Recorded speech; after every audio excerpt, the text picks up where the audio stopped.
Gavana Kirinyaga Anne Waiguru amewataka viongozi kutoka eneo la Mlima Kenya kuunga mkono serikali ili kuharakisha utekelezaji wa miradi ya maendeleo katika ukanda huo. Waiguru amesema kuwa kuasi serikali iliyo madarakani ni kukosa heshima kwa rais na kudhoofisha haki ya wananchi kupata huduma bora na maendeleo stahiki.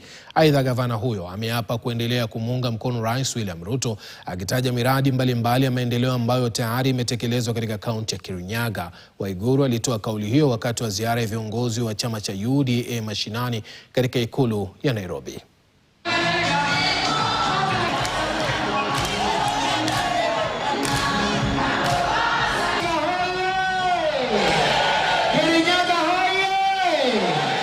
Hii kiti ambayo nimekalia, kwani niletewa kwa nyumba? Si ni nyinyi mlinichagua?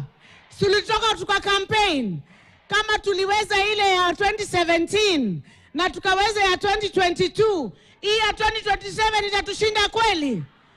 Wakiona ati tumenyamaza, wasifikirie ni uoga. Sisi tulikuwa tunawapatia tu time. Kwa hivyo nakubaliana na Anne, wera warie, kazi ya mtu iongee. Kazi ya mtu iongee.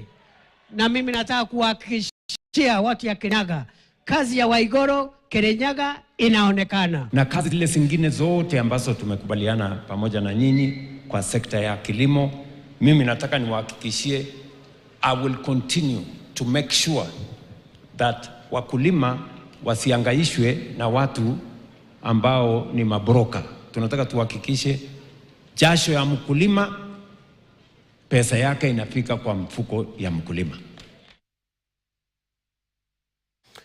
Bila shaka na taarifa hii ambayo inawalinda wakulima wa kule Kirinyaga, hususan katika maeneo ya Mwea ambao wengi wao ni wapanzi wa ile miche ya michele ama mpunga, basi tunapata pumziko fupi. Tukirudi tutakuja kuangazia taarifa nyinginezo ambazo tumekuandalia asubuhi hii ya leo, na vile vile tutakuja kuzungumzia mustakabali wa taifa baadaye katika muda usiokuwa mrefu.